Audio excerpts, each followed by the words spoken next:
नमस्कार, आप देख रहे हैं एबीएन स्टार न्यूज। आपके साथ मैं अंजलि आप सभी का स्वागत करती हूं देश लाइव के हमारे इस बुलेटिन में, जिसमें हम आपको रूबरू कराएंगे तमाम देश में क्या कुछ हुआ है, देश की तमाम बड़ी खबरों से। जम्मू कश्मीर दौरे के दूसरे दिन जम्मू कश्मीर में गृह मंत्री अमित शाह ने जनसभा को संबोधित करते हुए कहा कि जम्मू कश्मीर में विकास युग शुरू हो गया है। मैं जम्मू कश्मीर को आज ये कहने आया हूं कि जम्मू कश्मीर वालों के साथ अन्याय का समय अब खत्म हो चुका है।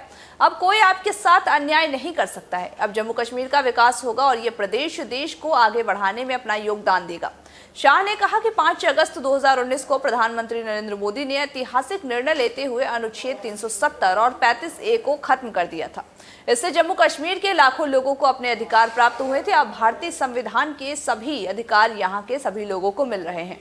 अमित शाह ने कहा कि जम्मू कश्मीर में आज हर गांव में ग्राम पंचायत बनी है, हर तहसील के अंदर तहसील पंचायत बनी है, हर जिले के अंदर जिला पंचायत है। अब यहाँ पर 3 परिवारों की दादागिरी नहीं चलेगी। यहाँ का पंच सरपंच भी अब आगे आकर चलकर भारत सरकार में मंत्री बन सकता है, जम्मू कश्मीर का मुख्यमंत्री भी बन सकता है।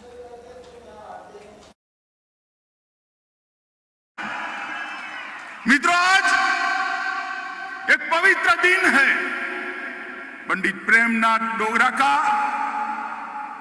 जी का जन्मदिन। और हम सब जम्मू के लोग छोड़िए, पूरे भारत के लोग प्रेमनाथ डोगरा जी को कभी भुला नहीं सकते।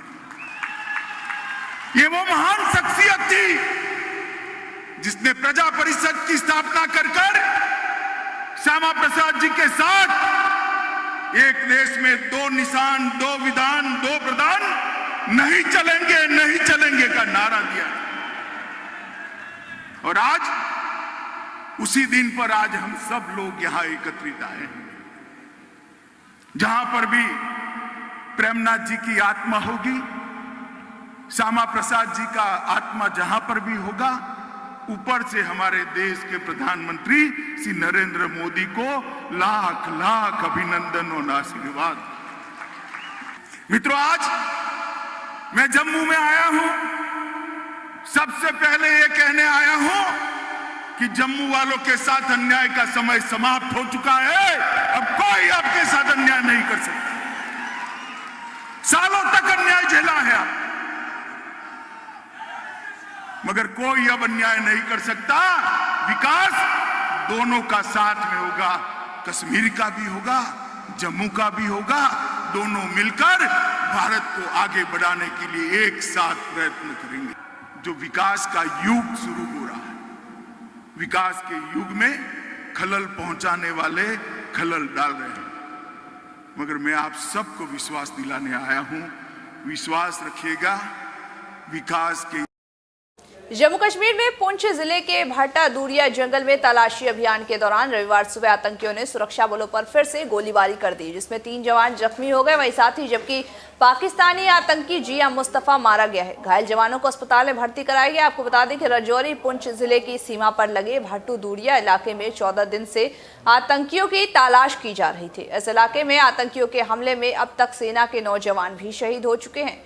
पुलिस अधिकारी ने बताया कि इलाके में आतंकियों के ठिकाने के बारे में पता लगाने के लिए सेना की नियुक्ति की गई थी। वहीं साथ ही संयुक्त टीम लश्कर-ए-तैयबा से जुड़े हुए पाकिस्तानी आतंकवाद जिया मुस्तफा के साथ ही लेकर गई थी। जब टीम जंगल में पहुंची तो आतंकियों ने उस पर गोलीबारी शुरू कर दी।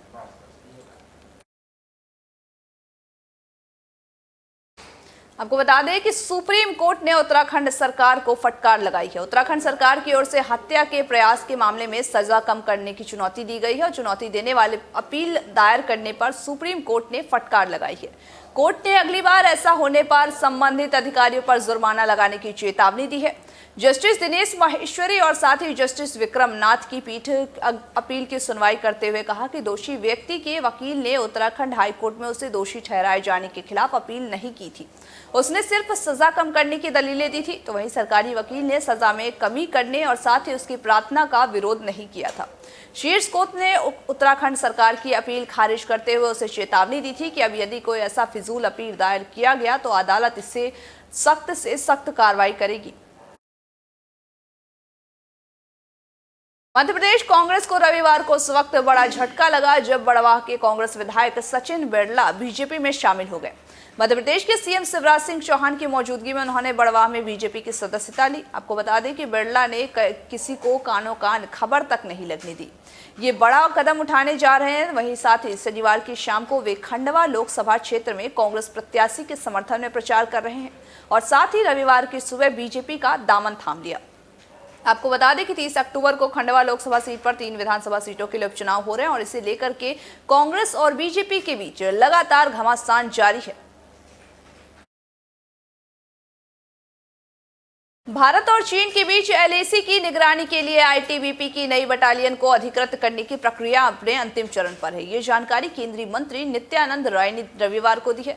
उन्होंने कहा कि सरकार सभी सुरक्षा बलों को परिवहन और रसद की मदद मुहैया कराने के लिए पूरी तरह से प्रतिबद्ध है। राय पर्वतीय युद्ध के लिए प्रशिक्षित आईटीबीपी के 60वें स्थापना दिवस समारोह को संबोधित कर रहे हैं। उन्होंने कहा कि केंद्र में पिछले साल 47 नई सीमा चौकियों और साथ ही 1 दर्जन शिविरों को मौजूदगी दी गई है, वहीं साथ ही मंजूरी दी गई है। उन्होंने कहा है चीन पाकिस्तान आर्थिक गलियारा प्राधिकरण के प्रमुख ने अमेरिका पर कई अरब डॉलर परियोजनाओं को नुकसान पहुंचाने का आरोप लगाया है। पाकिस्तान की एक मीडिया रिपोर्ट्स में कही गई है कि सीपीईसी की शुरुआत साल 2015 में हुई थी, जब चीन के राष्ट्रपति शी जिनपिंग ने पाकिस्तान का दौरा किया था। इस परियोजना का उद्देश्य पश्चिमी चीन को सड़क और साथ ही रेलवे और बुनियादी ढांचे व विकास की अन्य परियोजनाओं को नेटवर्क के जरिए दक्षिण पश्चिम पाकिस्तान में ग्वादर बंदरगाह से जोड़ना है। पाकिस्तानी प्रधानमंत्री इमरान खान के विशेष सहायक खालिद मंसूर शनिवार को कराची में इंस्टीट्यूट ऑफ बिजनेस एडमिनिस्ट्रेशन में सीपीईसी सम्मेलन को संबोधित कर रहे थे।